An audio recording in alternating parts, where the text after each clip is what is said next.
ਸਤਿ ਸ਼੍ਰੀ ਅਕਾਲ ਜੀ। ਚੈਨਲ ਪੰਜਾਬੀ ਵੇਖ ਰਹੇ ਆਪ ਸਭ ਦਰਸ਼ਕਾਂ ਦਾ ਨਿੱਘਾ ਸਵਾਗਤ ਹੈ। ਮੈਂ ਹਾਂ ਤੁਹਾਡੇ ਨਾਲ ਸਵਾਤੀ ਗੁਪਤਾ। ਸੋ ਕੈਨੇਡਾ ਦੇ ਵਿਸ਼ਵ ਸਿੱਖ ਸੰਗਠਨ ਦੇ ਬੁਲਾਰੇ ਬਲਪ੍ਰੀਤ ਸਿੰਘ ਵੱਲੋਂ ਅਗਲੇ ਹਫਤੇ ਅਲਬਰਟਾ ਵਿੱਚ ਹੋਣ ਵਾਲੇ G7 ਸੰਮੇਲਨ ਵਿੱਚ ਸ਼ਾਮਿਲ ਹੋਣ ਦੇ ਲਈ ਭਾਰਤੀ ਪ੍ਰਧਾਨ ਮੰਤਰੀ ਨਰਿੰਦਰ ਮੋਦੀ ਨੂੰ ਦਿੱਤੇ ਗਏ ਸੱਦੇ ਨੂੰ ਰੱਦ ਕਰਨ ਦੀ ਮੰਗ ਕੀਤੀ ਗਈ ਹੈ। ਇਸ ਲਈ ਬਕਾਇਦਾ ਓਟਾਵਾ ਦੇ ਵਿੱਚ ਇੱਕ ਪ੍ਰੈਸ ਕਾਨਫਰੰਸ ਕੀਤੀ ਗਈ, ਜਿਸ ਵਿੱਚ ਭਾਰਤ ਦੇ ਵਿਦੇਸ਼ੀ ਦਖਲ ਅੰਦਾਜ਼ੀ ਅਤੇ ਅੰਤਰਰਾਸ਼ਟਰੀ ਜ਼ੁਲਮ ਦੀ ਜਨਤਕ ਜਾਂਚ ਕਰਾਉਣ ਦੀ ਮੰਗ ਕੀਤੀ ਗਈ। ਉਹਨੇ ਕਿਹਾ ਕਿ ਮੋਦੀ ਦਾ ਸੱਦਾ ਉਦੋਂ ਤੱਕ ਵਾਪਸ ਲੈ ਲਿਆ ਜਾਣਾ ਚਾਹੀਦਾ ਜਦੋਂ ਤੱਕ ਭਾਰਤ ਚੱਲ ਰਹੀਆਂ ਜਾਂਚਾਂ ਵਿੱਚ ਸਹਿਯੋਗ ਨਹੀਂ ਕਰਦਾ ਅਤੇ ਕੈਨੇਡੀਅਨ ਮਾਮਲਿਆਂ ਵਿੱਚ ਦਖਲ ਅੰਦਾਜ਼ੀ ਬੰਦ ਕਰਨ ਅਤੇ ਕੈਨੇਡਾ ਵਿੱਚ ਸਿੱਖਾਂ ਨੂੰ ਨਿਸ਼ਾਨਾ ਬਣਾਉਣ ਦਾ ਵਾਅਦਾ ਨਹੀਂ ਕਰਦਾ। ਵਰਲਡ ਸਿੱਖ ਆਰਗੇਨਾਈਜੇਸ਼ਨ ਦੇ ਬੁਲਾਰੇ ਤੇ ਵਕੀਲ ਬਲਪ੍ਰੀਤ ਸਿੰਘ ਦਾ ਕਹਿਣਾ ਹੈ ਕਿ ਦਰਜਨ ਤੋਂ ਵੱਧ ਕੈਨੇਡੀਅਨ ਸਿੱਖ ਅਜੇ ਵੀ ਜਾਨ ਦੇ ਸਰਗਰਮ ਖਤਰੇ ਹੇਠ ਜੀ ਰਹੇ ਨੇ ਅਤੇ ਇਸ ਖਤਰੇ ਦਾ ਮੁੱਖ ਕਾਰਨ ਭਾਰਤ ਹੈ। ਇਸ ਸੰਸਥਾ ਦਾ ਕਹਿਣਾ ਹੈ ਕਿ ਫੈਡਰਲ ਸਰਕਾਰ ਵੱਲੋਂ G7 ਸੰਮੇਲਨ ਵਿੱਚ ਭਾਰਤੀ ਪ੍ਰਧਾਨ ਮੰਤਰੀ ਨਰਿੰਦਰ ਮੋਦੀ ਨੂੰ ਸੱਦਣ ਦਾ ਫੈਸਲਾ ਉਹਨਾਂ ਦੀ ਸਮਝ ਤੋਂ ਪਰੇ ਹੈ। ਬਲਪ੍ਰੀਤ ਨੇ ਇੱਕ ਨਿਊਜ਼ ਕਾਨਫਰੰਸ ਦੌਰਾਨ ਭਾਰਤ ਖਿਲਾਫ ਕਈ ਕਾਰਵਾਈਆਂ ਦੀ ਮੰਗ ਕੀਤੀ। ਇਸ ਕਾਨਫਰੰਸ ਵਿੱਚ ਉਹਨਾਂ ਦੇ ਨਾਲ ਸਿੱਖ ਫੈਡਰੇਸ਼ਨ ਕੈਨੇਡਾ ਦੇ ਬੁਲਾਰੇ ਮੋਨਿੰਦਰ ਸਿੰਘ ਵੀ ਮੌਜੂਦ ਸਨ। ਮੋਨਿੰਦਰ ਸਿੰਘ ਨੇ ਕਿਹਾ ਕਿ ਉਹਨਾਂ ਨੂੰ ਪਿਛਲੇ ਕੁਝ ਸਾਲਾਂ ਵਿੱਚ ਲਗਭਗ 6 ਵਾਰ ਪੁਲਿਸ ਏਜੰਸੀ ਵੱਲੋਂ ਜ਼ਿੰਦਗੀ ਨੂੰ ਖਤਰੇ ਬਾਰੇ ਚੇਤਾਵਨੀ ਮਿਲੀ ਹੈ। ਉਹਨੇ ਕਿਹਾ ਕਿ ਇੱਕ ਵਾਰੀ ਤਾਂ ਉਹ ਮਹੀਨਿਆਂ ਤੱਕ ਆਪਣੇ ਘਰ ਤੋਂ ਬਾਹਰ ਰਹੇ ਸਨ ਅਤੇ ਬੱਚਿਆਂ ਦੀ ਸੁਰੱਖਿਆ ਲਈ RCMP ਨਾਲ ਸੰਪਰਕ ਕੀਤਾ ਸੀ। Global news has reported that a suspected agent of the government of India linked to the criminal Bishnoi gang was actively surveilling Jagmeet Singh, then a sitting MP and leader of a federal party, right here in Canada. And the credible risk to Jagmeet Singh's life prompted a duty to warn and active police protection. So let's let that sink in. India targeted a Canadian politician on Canadian soil. That's absolutely unprecedented. As far as we're concerned, that's an act of war. What other Canadian politician or leader has to carry the burden of representing his constituents, his party, but also protecting themselves from foreign assassination plots? And that raises a question in our community. If Jagmeet Singh, who is the highest profile Sikh in Canada, isn't safe, then what does that mean for the rest of us? And this isn't a one-off.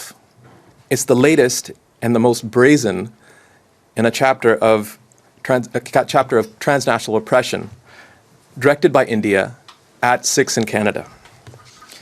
In October of last year, you may recall that the RCMP confirmed that Indian agents were involved in multiple homicides, extortions, shootings, all targeted at Sikh Canadians.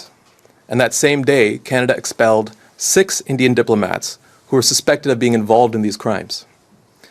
We later learned from Canada's Deputy Minister of Foreign Affairs that Narendra Modi's inner circle, specifically Amit Shah, the Home Minister, personally ordered this campaign of terror, which involved gathering intelligence through India's diplomatic network and working with the Bishnoi gang, who was named in this Jagmeet Singh situation, to orchestrate violence.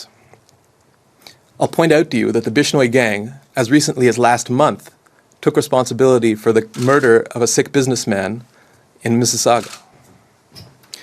Today, well over a dozen Sikh Canadians continue to live with active duty to warn threats, and that means there's credible threats against their lives, and those threats originate from India. And despite all of this, Prime Minister Mark Carney has invited Narendra Modi to the G7 summit without any assurances that India will stop targeting Canadian Sikhs, without any cooperation on the ongoing criminal investigations, and without a single public concession, without anything about foreign interference that targets our electoral systems, our governments, our citizens. If targeting a Canadian political leader on Canadian soil isn't enough to be barred from entering Canada, then where is our red line? Where do we draw that line? In fact, it seems there is no red line when it comes to our community. It's telling Sikh Canadians that our lives simply don't matter. It says that even when we're targeted for killing by India, and our government knows that the highest level of the Indian government, including Narendra Modi's inner circle, is involved in making these hits, we will still roll out the red carpet and welcome the leader of that government. This isn't a betrayal just of our community.